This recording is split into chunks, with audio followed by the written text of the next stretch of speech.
All right. Really quickly, before I say anything, I just finished the Morphean Paradox playthrough the first time, and everything I'm about to say might spoil the game. So, if you haven't watched that, don't watch this.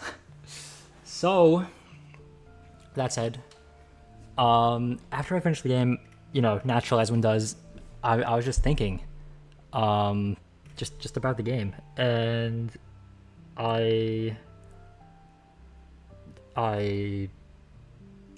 not playing the game more right now. Just wanted to say some thoughts that I had really quickly, because I just ended stream like 10 minutes ago. But then I was just thinking, and I just couldn't not say my thoughts. Because I was wrong. I said, oh yeah, I really wish there was more like thinking and like more critical thinking and like philosophical discussion. Like, it didn't feel like that deep of a game to me for the most part until like the end. And then I remembered depth 2, resonance 13. So I realized, of course, I didn't see the critical parts of the game because I had resonance 13, which means most likely, right? Because the way I played the game the same way as the first game, right? The first game, if you want the good ending, whatever, you have to accept Lilith entirely and just go along with whatever she says. I'm here. Just for a theory. That's it. Not in a gameplay. Just a theory that I just thought of right now that I just had to talk about. So, first game I played, the whole game, just going along with whatever Lilith says, because that's how you get the good ending, right? So naturally, this game I was thinking the same thing. Okay, yeah, I'll just go along with whatever Lilith says, get the good ending. But the first game, you are playing as a character who Lilith is their Tulpa, right? They're someone their imagination that they created this character of pure love that will just love them unconditionally no matter what. That is what Lilith is someone's creation to, and the Lilith in that game, she helps them, right? She tries to help them get better with the social situations, and she tries to help them grow as a person. But in when starting this game, it started from the area where that character is no longer there. It started from the area where you're in the ending where that character is separated from the player. And that and also at the start of the game, gameplay wise as well, there was some things throughout overall the course of the game that made me feel like this is not the same character. This is not the main character from the non-existence of you and me. This doesn't, it felt like it was more the player than the character from the first game. Because a lot of the times they didn't even separate the player from the character, whatever. It was you, me.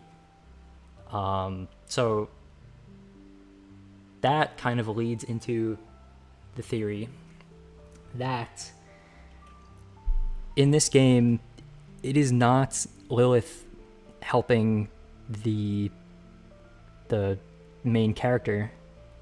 I think it is Lilith wanting the player to simply be with her, right? Because the first game is the main character relying on Lilith.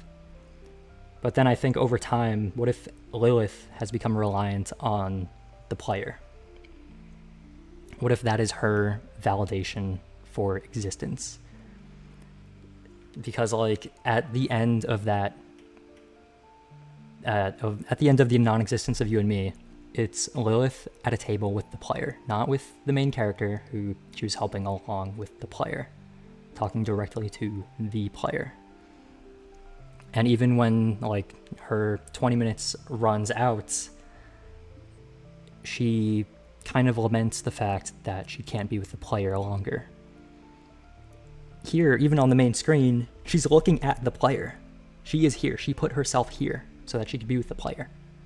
From the start, it's just her. If I press exit, are you leaving? I'll wait for you here. Lilith wants the player to return. The whole game, it's all of the decisions, it's just the story Lilith laid out for the player so that the player will continue playing the game and so that the player can have fun and will stay with Lilith. All of it is just created by her to put the player here in the first place.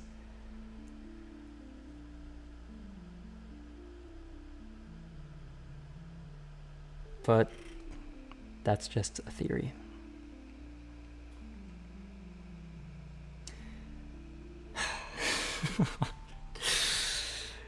Okay, so also the, like, because I was really saying, oh, like, I was like, because 10 minutes ago, before thinking about all this, I was like, oh, well, I didn't really find the story to be, like, that deep or as interesting as the first one. But that's because I was playing in the way that was manufactured for me to play. I was playing in a way where I was thinking, oh, well, I'll just be nice to people. I'll just go along with the game. But that's what Lilith wants the player to do. She wants the player to just go along with her game. The first one is a little different because that's the player and Lilith kind of guiding the main character. But this game is very different. It's purely just a Lilith wanting to rely on the player validating her own existence. I feel like another thing that might point to this, throughout the entire game, she seems very like unconfident and like unsure of herself sometimes. I feel like maybe she might have some like guilt over that, potentially. I don't know. But there's definitely way more to this than I initially said like 10 minutes ago. I just thought I had to say that really quickly because the second I thought about it, like, because I was thinking about it for like a few minutes and I was like, okay, so why did I think there was a lack of depth? Because I didn't see the deepest parts of the game. I was only looking at the surface layer. Because the surface layer is only what Lilith is showing the player. I didn't try to challenge the game or anything.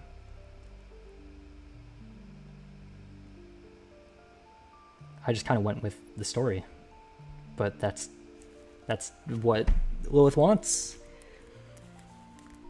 Just how it continues and loops. I feel like that's once again Lilith just wanting the player to just continue to play the game. Regardless of how many times they've played it, they'll just restart at the beginning. And just keep consecutively playing. Because she knows it's a game. Are you leaving? I'll wait for you here. She just wants the player to return.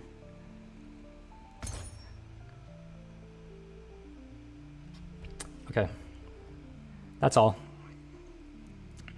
Just a theory, but yeah. If I think of anything else, maybe I'll talk about it another time, but that's going to be all for now. Thanks to anybody that stopped by. Have a good one. See ya.